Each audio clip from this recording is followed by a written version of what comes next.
Olá, pessoal, tudo bem? Hoje vamos falar um pouquinho sobre agricultura familiar e exportação. Meu nome é Eduardo Vidal, sou um dos sócios da Vértice Consultoria em Importação e Exportação e sou especialista em comércio exterior e negócios internacionais. Bom, para a gente falar um pouquinho sobre os temas agricultura familiar e exportação, é interessante que a gente comece definindo o que é a agricultura familiar, para depois a gente trabalhar aí com alguns fatos, fazer um breve comparativo, né, da agricultura familiar e da agricultura não familiar, para, enfim, a gente falar sobre desafios e oportunidades. Lembrando que esse é um vídeo para trazer um raciocínio, começar um brainstorming aí com você que está me escutando, que está assistindo outros vídeos do canal também. Tá? Caso tenha alguma dúvida depois, sintam-se à vontade para entrar em contato com a equipe. O que é, então, afinal, né, a agricultura familiar? E por que é importante a gente definir isso? Primeiro, porque existe muitas vezes a confusão do que é a agricultura familiar e do que é o pequeno agricultor.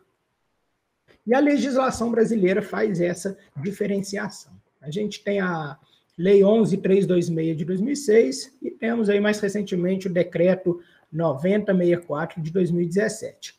Mas sem entrar muito em aspectos da legislação, trazendo aí alguns tópicos principais que definem de fato o que é uma agricultura familiar. Primeiro ponto, né, que uma agricultura familiar deve possuir área de até 4 módulos fiscais. Módulos fiscais podem variar de região para região, mas a gente pode trazer como exemplo aí 4 hectares. Pode ser outra unidade de medida, mas é importante que, para se configurar como uma agricultura familiar, o terreno de plantio, a área de plantio, não ultrapasse essa medida. Segundo, um negócio de agricultura familiar deve utilizar predominantemente mão de obra familiar. Isso significa, então, que mais da metade da mão de obra empregada ali deve vir da família que está realizando ali os plantios. A agricultura familiar, o negócio da agricultura familiar deve oferir no mínimo metade da renda familiar de atividades econômicas do seu estabelecimento ou empreendimento. Isso significa dizer que pelo menos, né, metade da renda familiar deve vir do negócio ali da agricultura familiar. Então, aí já 3 requisitos para a gente configurar, né, um negócio, vamos chamar assim, um negócio do agro como agricultura familiar. E, por fim, a gestão desse negócio deve ser estritamente familiar também. Isso diferencia a agricultura familiar da agricultura não familiar, e aí na agricultura não familiar a gente pode estar falando de diversos tamanhos de negócios, né, de empreendimentos, desde um pequeno empreendimento, mas que tenha ali que seja uma área superior a 4 módulos fiscais, ou um negócio que tenha mão de obra ali contratada, que signifique mais da metade do negócio. Não precisa ser um negócio tão grande, né? Mas se ele não cumprir essas 4 regrinhas, ele não vai ser caracterizado como agricultura familiar. E quando a gente fala de não familiar, a gente pode estar falando ali dos grandes produtores do agronegócio brasileiro também. Alguns fatos sobre a agricultura familiar brasileira, muito importante, inclusive, para o brasileiro de uma forma geral, principalmente para o mercado interno brasileiro, e que existem aí possibilidades, oportunidades para o mercado externo também. Tá? Primeiro, a agricultura familiar é responsável pela geração de emprego e renda para mais de 10 milhões de pessoas. Né? Já se fala aí em 11 milhões, 12 milhões. São dados do Censo Agropecuário de 2017, do IBGE. Então, né, posteriormente, a gente vai ter outro censo que vai renovar todos esses dados, mas os valores giram próximo aí dos 10 milhões de pessoas que vivem hoje por conta da agricultura familiar. 76,8%, quase 80%, dos mais de 5 milhões de estabelecimentos rurais do Brasil foram caracterizados como pertencentes à agricultura familiar. Embora garanta ali boa parte dos alimentos dos brasileiros, a agricultura familiar ainda carece de mão de obra especializada, assistência técnica especializada, acesso à tecnologia e também acesso a crédito, né, para que o negócio possa expandir. E se expandir, lembrando, né, que depois pode ser descaracterizado como uma agricultura familiar. Nesse quadro aí, a gente tem a comparação, né, as variações entre 2016 até 2017 daquilo que é agricultura familiar e do que não é agricultura familiar. A gente vê que, embora a agricultura familiar ainda seja muito vistosa, muito grande no Brasil, ela vem diminuindo, enquanto a agricultura familiar só aumenta. E a gente vê aqui nessa imagem uma certa contradição, né? Porque, em termos de área, a gente vê 77% da área ocupada pela agricultura não familiar, enquanto 23% da área é ocupado pela agricultura familiar. Aí entra até a questão, né, da quantidade do limite que é estabelecido ali, né, de área de plantio, de 4 unidades para a agricultura familiar, enquanto a agricultura não familiar não tem esse limite. Quando a gente fala de estabelecimentos, número de estabelecimentos, unidades de estabelecimentos, a agricultura familiar tem o maior percentual, né? O quadro se inverte, 77% dos estabelecimentos hoje são pertencentes à agricultura familiar e 23% à agricultura não familiar.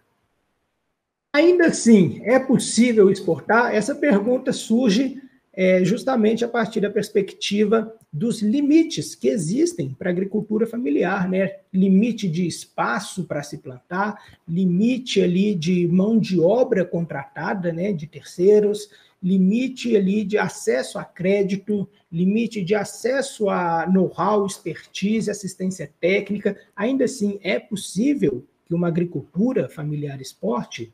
Sim, é possível, mas é fundamental que se entenda a dinâmica do mercado internacional. E isso envolve diversos aspectos, né, que o pequeno produtor deve conhecer, desde a dinâmica das operações de exportação, também de importação, né? O pequeno agricultor, ele pode fazer importação de alguns insumos, adubos, fertilizantes, entre outras várias variedades, embalagens, se for o caso, se for necessário, mas ele tem que entender principalmente a dinâmica da exportação, né? Onde começa a exportação, como é que ela termina, como que funciona a negociação com o cliente internacional, qual que é o passo a passo a ser seguido, a documentação exigida para eu fazer uma exportação internacional, dentre vários outros aspectos. Então, é possível exportar, mas é fundamental entender a dinâmica do mercado internacional. Por onde, né, que um agricultor de uma agricultura familiar, né, começa? Primeiro, né, temos aí alguns pontos, investindo em qualificação profissional, isso é fundamental, seja dentro do próprio núcleo familiar ou de alguma forma terceirizado ou com parcerias, mas é necessário investir em qualificação profissional justamente para a gente trabalhar a dinâmica do mercado internacional, investindo em equipamentos para otimizar a produção e aumentar a qualidade daquele produto na medida do possível, produzindo um produto diferenciado. Aí o principal exemplo talvez seja o do café especial, né, que a gente, quando a gente fala de agricultura, a gente sempre está remetendo a algumas commodities. E quando a gente fala de commodity, a gente fala em grandes volumes. E quando a gente fala em grandes volumes, a gente fala de grandes produtores. Então, como que o pequeno produtor consegue se destacar? Talvez trabalhando um produto diferenciado ali, o café é só um exemplo, a gente pode falar de outros, mas trabalhando um produto diferenciado para que seja agregado um valor a ele e ele seja visto ali como um produto diferente para um potencial cliente internacional. E depois, por fim, né, buscando parceiros como cooperativas ou comerciais exportadoras para aprender sobre as exigências do mercado externo, enquanto ele vai se desenvolvendo internamente. Né, cooperativas podem ajudar o pequeno produtor a exportar, né, a cooperativa pode chegar ali em vários pequenos produtores, comprar aquele produto dos pequenos produtores para depois realizar a exportação. E as comerciais exportadoras podem fazer justamente essa ponte entre o mercado interno e o mercado externo. Existem alguns diferenciais competitivos para algumas agriculturas familiares O primeiro deles, né, aquela agricultura familiar que está em município fronteiriço ou próximo das fronteiras. Então, imagine uma cidade ali que fica realmente, né, na fronteira entre dois países. A gente tem muitos casos ali na fronteira com o Paraguai, com o Uruguai, e que haja naquele município uma agricultura familiar, né, a produção de algum produto ali, e que haja facilidade de se exportar aquele produto por conta de proximidade. Esse é um grande diferencial competitivo e abre oportunidades. Tá? Algumas cidades que não necessariamente estão na fronteira, que estão próximas da fronteira, também têm maior possibilidade disso. Dificulta um pouco para aqueles negócios que estão bem no interior do país.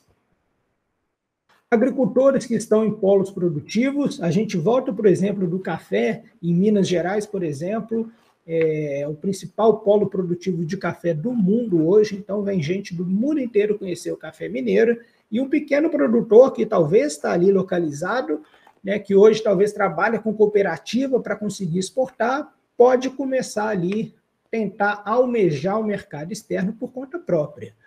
A produção dele é pequena, mas se ele produz um café de qualidade, ele consegue, né, talvez, atingir o mercado externo. Há possibilidades.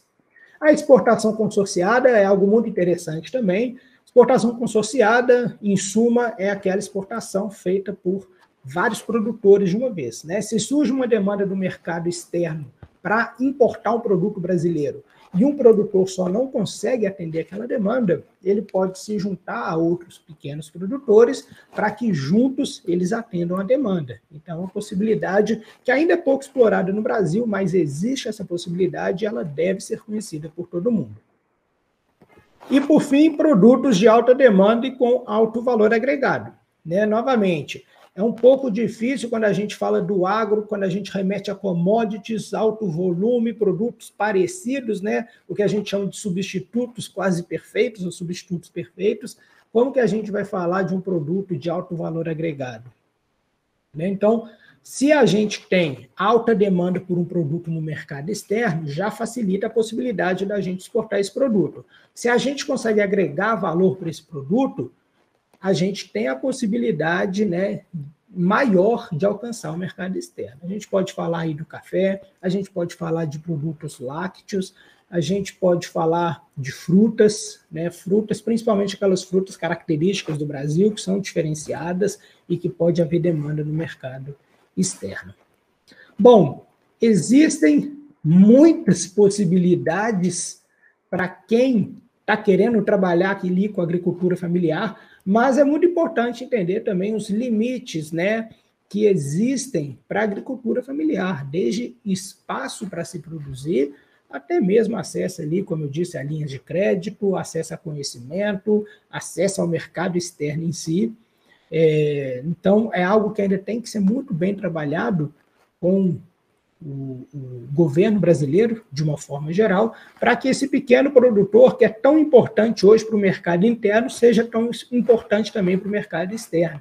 A minha dica aqui é começar a pesquisar para aquela agricultura familiar que quer começar a exportar, começar a buscar ajuda por meio de cooperativas, né? E enquanto isso vai adquirindo know-how do mercado externo, para que dali a alguns anos, talvez, esse pequeno negócio possa estar se globalizando. Pessoal, não deixem de seguir as redes sociais do Jovem Exportador, os links estão todos aqui na descrição.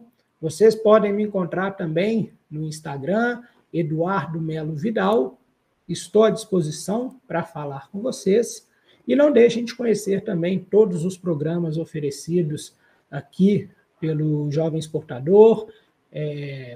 Não deixem de se associar ao programa para que você tenha acesso ali às masterclasses, que você tenha acesso a palestras como essas, conteúdos como esses, e se capacitando cada vez mais com o comércio exterior. Muito obrigado, nos vemos na próxima.